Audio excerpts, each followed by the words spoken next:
Oh, goodness gracious. Great balls of Q&A Tuesday. Here we go again.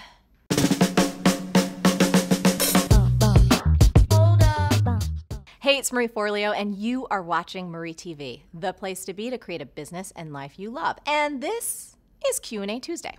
And today's question comes from Haven, and she writes, Hi Marie, on several of your videos, you've talked about scheduling things in your calendar to get things done.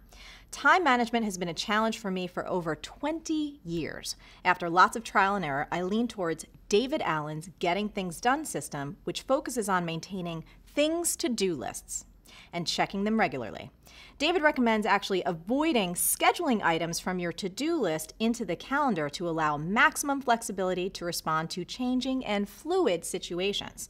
Now, I don't want to push you into a fight with David, as entertaining as that might be, but I would like to know, is it possible that both you and David could be right at the same time? And if so, how? Haven, since David's not here, that would sort of be an unfair fight. I mean, let's be honest. I would totally kick his ass. Round one, fight! Take this, David! I'll show you how to get things done. Hadouken! You win! But seriously, it's a great question, and productivity is something that most people struggle with. Now, when it comes to David Allen's book, I have to be honest, I have never fully read Getting Things Done. So I can't really comment on his system versus mine, but I know a zillion people swear by it, and it's considered a classic. But here's the thing, it doesn't matter that I haven't read the book. If something works for you, use it. Don't fix what ain't broken. And just because David and I recommend different strategies doesn't mean that we both can't be right. So just think about it in terms of fitness. Some people love CrossFit, other people swear by yoga, and other people love running. Now for me, I happen to adore workout DVDs. Press it out, good. Party back, ladies. But that doesn't make running or anything else any less effective. So to clearly answer your question, yes, both David and I can be right at the same time. Plus, there's nothing wrong with a little mixing and matching. You can go Chinese menu style on it. You can take an egg roll from David, some veggie mushu from somewhere else, and some lo mein from me. In fact, let's get some chopsticks and dig into 4 things really productive people, or RPPs, do every day. Number 1, they're friends with time. In other words, they don't look at time as the enemy. Now, this is something I just learned from a friend, and I love it. If you set up an adversarial relationship with time, you are always going to struggle against it. And let's be honest, most of us talk smack about time all the time. It's never enough, it's always running out, we're always complaining about it, and even finding ways to kill it. Time, you sneaky piece of shit. You're always flying when I'm trying to have fun. Thanks for nothing! If you want to be an RPP, you need to pull a Mick Jagger and start saying nice things about time, such as Time is on my side.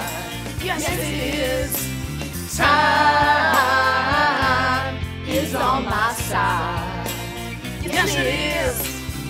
Now, don't dismiss this as some weird woo-woo concept. Think about it. Anytime you think of something as the enemy, it's always going to be a source of pain in your life. Number 2, they make their morning routine non-negotiable. First of all, I think everybody should have a morning routine, a little collection of things that you do for yourself before you start interacting with the rest of the world. So for example, my morning routine involves meditation, time with Josh and Kuma, green juice, and some exercise. All these things I do set me up for success emotionally, spiritually, and physically. Now, I'm not perfect at this, so for example, if I have to catch like a 5 a.m. flight, my butt is not getting up at 2 a.m. to do all those things. I'll do whatever I can fit in, and then I'll finish the rest of my little routine later in the day.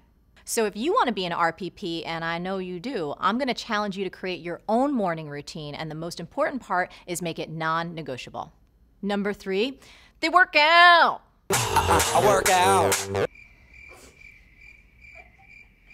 What?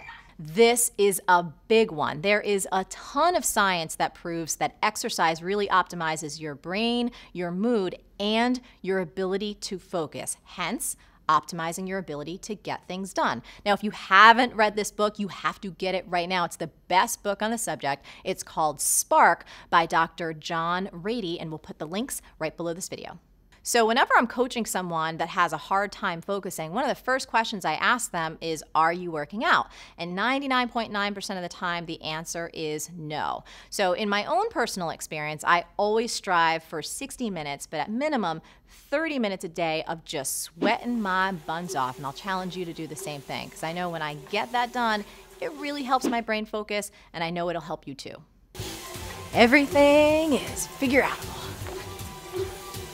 Whew. Clarity comes from engagement, not thought. Confused mind always says no. Number 4, they don't blow themselves off. The biggest productivity challenge most people face is that they don't take themselves or their commitments to themselves seriously. Now, RPPs simply don't blow themselves off.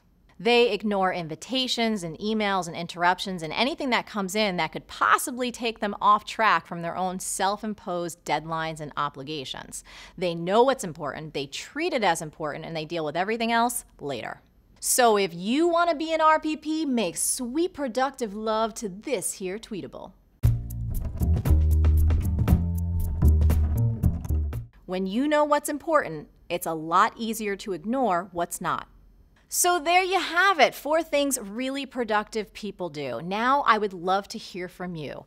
If you want to be an RPP, which one of these strategies will make the most immediate and most drastic impact in your ability to get things done? And if you're already there getting a ton of things done, what's your number 1 secret? Tell me about it in the comments below. As always, the best discussions happen after the episode over at marieforleo.com, so get your buns over there and leave a comment now. Did you like this video? If so, subscribe and share it with all of your friends. And if you want even more great resources to create a business and life that you love, plus some insights from me that I only talk about in email, come on over to marieforleo.com and sign up for email updates.